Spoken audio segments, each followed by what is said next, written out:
Hi, and welcome to BG24 Public Affairs. I'm DeMonte Quincy, and this is Jasmine Brunette. On tonight's show, we'll be joined by a local man who attended the 1975 Po Ditch concert.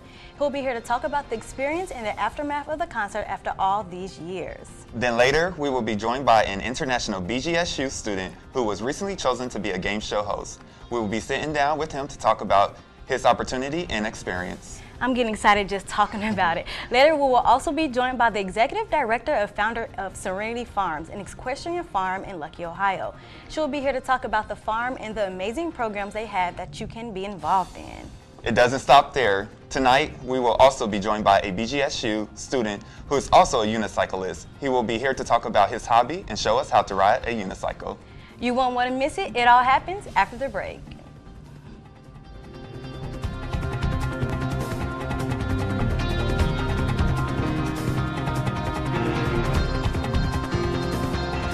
In 1975, BGSU held the Po Ditch Musical Festival in the Dwight Perry Stadium. It was a joint effort between the university and the city to host a concert. Between students and local residents, 33,000 people attended. But before the concert ended, the rain started. The final two performances were canceled. A war happened that night in the Dwight, and the president of the university said it would be the first and last concert on campus. 40 years later, that's been the case. Many question this concert and why it has had such an influence on the cultural aspects of the town and Bowling Green. Here with us tonight, we have Bob Bortel, who attended the 1975 concert. Great to have you here, Bob. Yep, thank you. It's my pleasure. I am so glad to get in touch with this. I didn't know that this was such a big concert on, BG's campus then at the time.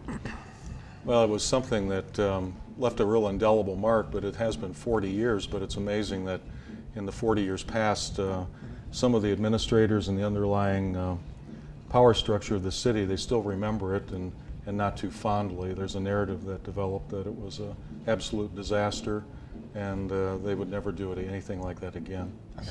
So you said it's been 40 years. So 40 years ago in 75, what was your role on campus or in the community? I was a 19-year-old sophomore living in what is now would be Centennial Hall. It was Rogers at that time, but it's since been torn down. And I've always been into music, and that was a major event for this campus. My roommates and I decided to go, and the rest is history.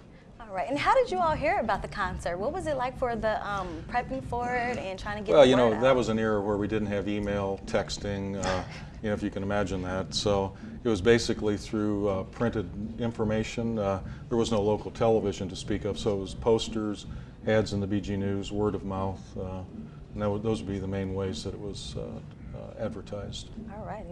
So you and your friends decided to go to this concert. Yes, we did. Did you like most of the bands that were there, or you were just going because your friends were going, or? They were, the bands that were there weren't the mega groups of that era, say Led Zeppelin or, The Who or groups like that. But they were probably up and coming. Many of them went on to successful careers. And it was an eclectic mixture of sound that appealed to a lot of people. You had some very hard rock, you had some folk-oriented music, you had a little bit of southern country rock, so there was a little bit for everybody. All right, and it was one of the largest festivals, concerts here on BG's campus. So what was Po Ditch's goal? Well, I think that, this is, a different time in our culture. Woodstock had occurred in 1969, and everybody's heard of Woodstock, 400,000 people on Yaster's farm in New York. And there was a lot of concert activity on this campus. I mean, the university was booking major singular acts into then Anderson Arena, and there'd been a desire by a group of students to do a major outdoor event. And so it was 2 years in the making, and this is what occurred. Wow. Well, what was your, so 33,000 to at least 40,000 people, and only 3,300 of those were students. Yeah. How did this event itself have such a cultural aspect then? Well, I think, you mean the impact to our culture? Yeah, the impact, I'm sorry. Well, it depends upon who you talk to. The city residents were overwhelmed by the crowd of people and the nature of the people that came to the community. I mean, it was advertised out all the way to Chicago and Cleveland, wow, Pittsburgh, and points beyond. And it was on a Sunday, so it allowed people to travel. So around Thursday night, Friday, people just started showing up in town, and they were camping out, pitching tents out in green spaces out by the stadium, and that got everybody a little bit uneasy because they weren't used to it. There weren't any problems, but it was just something they weren't used to. So, you know, and again, music was more of a, it wasn't a, music at that time, you'd have to understand the period of time, it was more of a social, it's more of a social, cultural statement. It's not like clothing. The clothes we wore, the long hair we had, that was more of a social statement, not a fashion statement. Because we were in a group in a period of that time coming off of Vietnam and the cultural upheaval of the 60s, that there was a little bit of you know, social unrest, and that was the way we expressed ourselves through music and the way we looked. So there's a, I heard that there's a documentary coming out, and I don't know if you were involved in it or what. Yes, I'm a major part of it. Okay, can you tell us about that documentary or what to look for? We're trying to blend together students from, you know, from broadcast, from BG24, documentarian students, students from the radio stations, and students from the print product, the BG News, and we're working together as a team to try and retell the story. And we're looking at, we're identifying people that are still alive, I mean older people that were key administrators at that time, some of them have passed away, to try and tell the story, recapture it, and then look at the narrative and say, was it as bad as everyone thought it was, and is there a possibility for us to do something like that again in the community? All right. Thank you, Bob, for being here. Hopefully this documentary can tell us what actually happened, give us key points of that event. Stay tuned, because when we come back, we're talking with an international BGSU student who was recently saw one of his dreams come true. You thought about it, you dreamed about it, and it's finally happened. The point being able to provide them with as many opportunities as possible. BGSU international student Bassel Al Aga, I'm sorry about that, from Saudi Arabia recently was selected for a Ford Motor Company commercial where dreams meet opportunities. In the commercial, he was able to fulfill a childhood dream to host a TV game show. كان في تعود على اللي موجودين، على الكاميرا، على اللي حوالينا من إضاءة، فأكيد مع التكرار كان في نسبة الثقة ارتفعت. توقعت أنه لو أبتدي أتكلم مع المشاركين في البرنامج أو اللي موجودين حواليني ممكن أنه يكون في جو من الألفة. طيب خلينا نبدأ. يلا السؤال الأول، إيش هي السيارة الرياضية الأمريكية الكلاسيكية اللي باعت أكثر من أي سيارة رياضية ثانية من عام 1964؟ عمر؟ أتوقع الفورد موستانج. صح.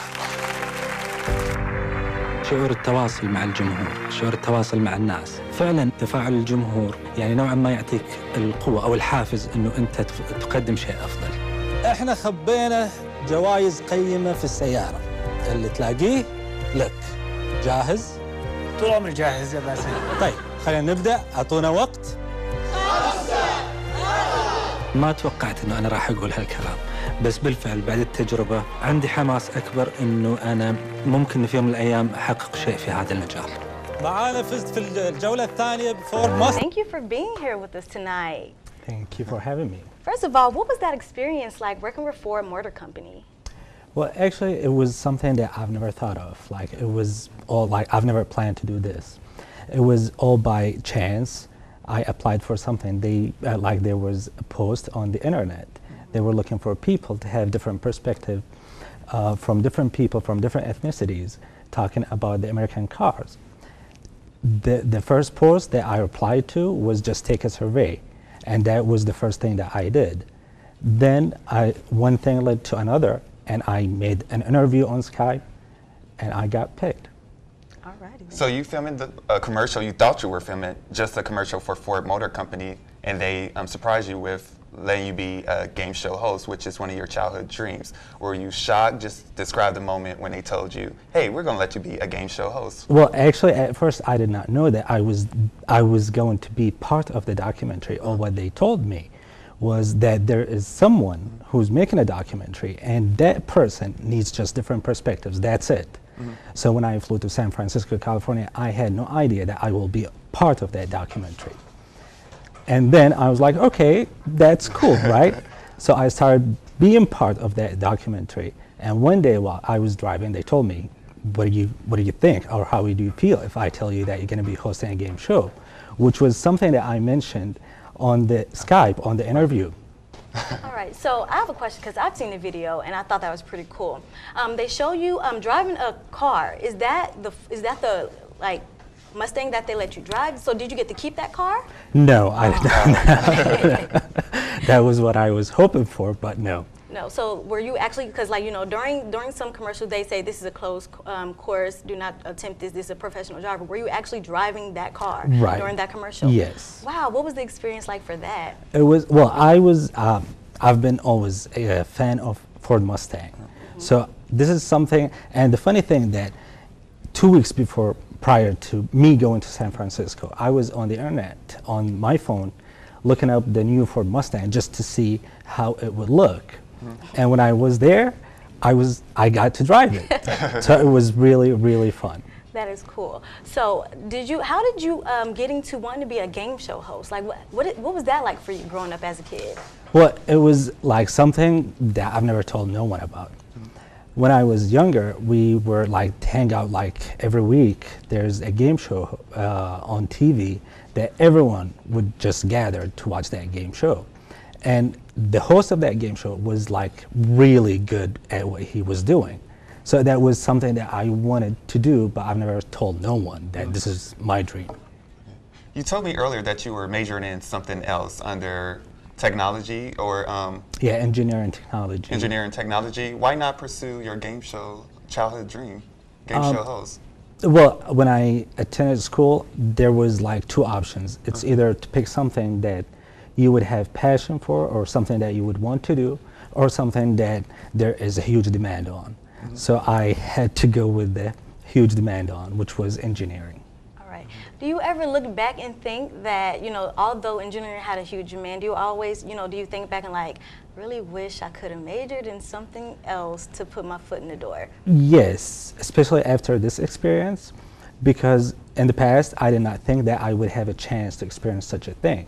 But after doing it, now I'm really thinking about trying different stuff in that field. Okay, you said stuff. What other stuff in the field? I'm trying like to find, because you know there's like a filming department at BGSU, right? So I'm trying to get information of some people so I can contact, probably I get to be part of a film or something. Oh, you're trying to do it big. You're not starting small, huh? You're really starting big. Yeah. So when you went to go shoot your commercial and you did your first game show, what was it like going through your body? Like, were you nervous? Like, tell us about your experience. Well, here's the thing. Like now watching it, it's something that I've never expected that I would be able to do. Especially that I get really nervous when I talk in front of people, like giving presentations in the class.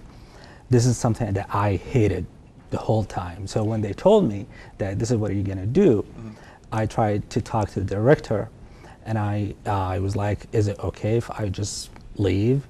And he was like, no, you're doing this, especially that there was audience and everything. Right. So I had to do it, but when I was done, I looked back at it and I was like, wow, I could do more than what I think I am capable of. Right. Well, that is something good. Is there anything that you would like to say to those out there watching who, like you had a dream and want to pursue it? What do you have to say for those? Well, the only thing that I would say is that if you have a dream, no matter what, just pursue it. Because nothing feels like achieving or making your dream reality. All right. For more of Bassel's story, visit bgsu.edu. When we come back, we'll talk with horses with the director of a local equestrian farm. With warmer weather approaching, many of us are looking outside and enjoying Mother Nature and all it has to offer. Only 12 miles away in Lucky, Ohio is Serenity Farm, an equestrian farm that offers interaction with horses and many opportunities to volunteer. Here with me tonight is Deborah DeHoff, the executive director and founder of Serenity Farm. Great to have you here, Deborah. Thank you, Jasmine. All righty then. So, what was it like once you received the? Oh, I'm so sorry. As an executive director, what is your role with Serenity Farms? Oh, Jasmine, no 2 days ever look alike on the farm. I could be riding a horse in the morning, writing a grant by 10 a.m., and being with BG24 in the evening. Oh, that's what I like to hear. That is what I like to hear. So how was the weather for the horses there at the farm? How was that taking a toll on them? They grow hair for the winter. We are a seasonal business, so it is really, we are just now starting up, and we go through about Thanksgiving each year. They grow about 4 inches of hair, and I will say that your beautiful spring dress today makes us think of spring ahead this weekend, and they are starting to shed hair, so that's a good sign for us. Oh, that's good. So Serenity Farm began in 2001, and they offer equine therapy. What are some of the services that you all have there at the Serenity Farm? We have therapeutic riding for our youngest is 3, and our oldest right now is about 67. Wow. Yeah, so therapeutic riding in a multitude of cognitive, emotional, or physical disabilities. We have learning programs. Everything that we do at the program at the farm has a horse in it. Okay, so we run diversion programs for foster care. Diversion is life skills, just giving some better life skills. We have Team Thunder, which is a team of 3 miniature horses, Lightning, Sunny, and Thunder. And they go throughout senior care, hospice, rehab, and memory care. All right, and how many horses do you have? You mentioned Thunder, and I noticed that's one of your horses. So how many horses do you have total? We have 8 on the farm. Oh, that is nice. And are the horses all interactive with the people that come by? Everyone, that's why they're there. Oh, that is cool. So you guys are a nonprofit Ohio charity. Does the charity money go straight to the farm, or does it go through other charity places as well? I love that question, Jasmine. We have, everything is set up as a 501c3 nonprofit charity governed by a board of trustees and advisors. And with that, a CPA service and attorney. So everything is well governed, where the money goes, whether it is supporting the operating budget. It is, we also give out in scholarships where if a family needs assistance, we want to be able to make it affordable to them to come to our services. All right. And you all are looking for volunteers, so could you tell me the process of that? We have a volunteer process. It's online on our website, or you can call the office on Monday morning and fill out an application. Our volunteer orientation is the end of March, I believe the last Tuesday evening of March. And fill out an application, 18 years and older, and there's lots of different opportunities from a board of trustee to fundraising to program to fundraising events. Alrighty then. And now I've heard that horses are good therapy, so why might that be? Are you talking to someone that has been with a horse since age 5? And so when we go into a senior center, if I just give this example, that someone may be facing end-of-life care. And so stimulation, or maybe just thinking back a little bit. And so I will, Lightning is our little black and white Pinto, and just at 2 years old, we'll snuggle up to the bed, and those hands come right out to touch. And there's that little horse head. And it's like, first of all, I was like, I have a horse in my bedroom. That's really not normal. That's not normal.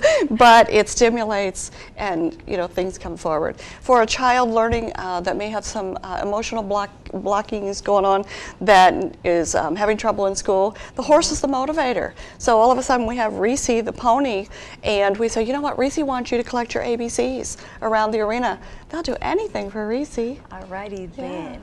Well, if you're looking for volunteer opportunities or anything and such, please keep in mind the Serenity Farm. Stay tuned, because when we come back, DeMonte will be here with a BGSU student who also is going to teach us how to unicycle.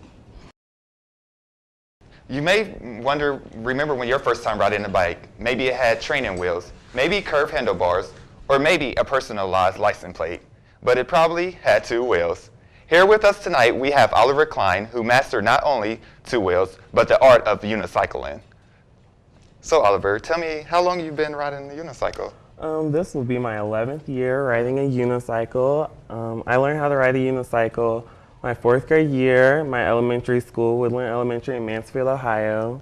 And in the gymnasium of our school, we were the only elementary school to teach unicycling because no one really wanted to be responsible for an injury. So I consider myself pretty lucky. That was fine. So you said middle school, have that been about 11 years?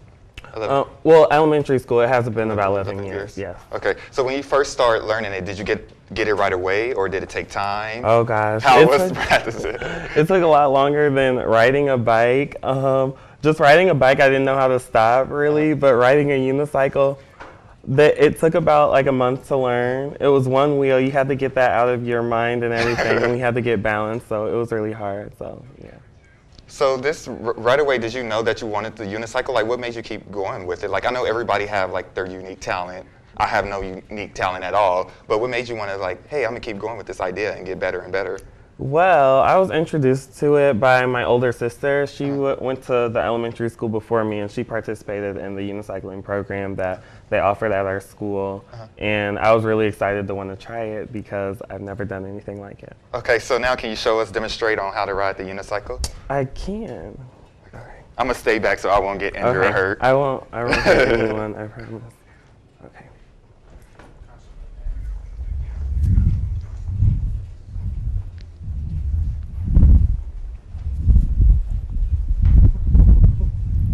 There you go. There I go. Okay, I'll do this, my last lap.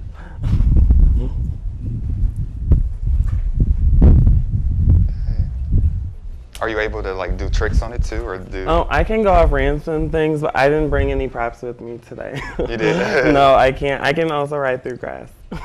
Through what? Through grass. Oh, through grass. Through grass, yeah, I do. What's the better surface for? Is it grass, grassy surface, or? A flat surface would be the best surface. They do have off like turf type of tires built for different types of ground, but I generally ride on flat surfaces. Okay. What was the most epic fail you had on riding a unicycle? The most epic fail I've ever had would be when I was riding a 5-foot-tall unicycle, and I tried to go off a ramp, and I fell. And I was really scared because I'm in 4th grade, so I'm tiny on this like 5-foot unicycle. It was the scariest moment. If it happened to me in 4th grade, I probably would have been like done for life. And like, I'm not touching a unicycle ever again. Okay, if you could teach one person how to ride a unicycle, who would it be?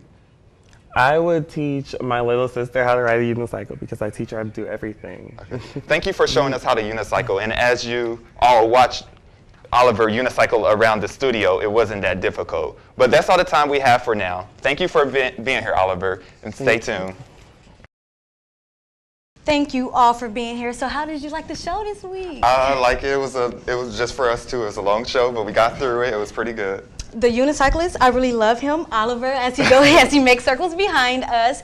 That's such a hard talent to do, but it's very different. Right. You know, you don't see a unicyclist every day. You always see poetry, or you see singing or dancing. So what was your favorite part about the show? My favorite part, I really was inspired by the Mr. International student who had the dream, got the, his own TV show. Yeah. All right, well, that's all the time that we have for now. Thank you for being here, and thank you, Oliver. Stay tuned for next week.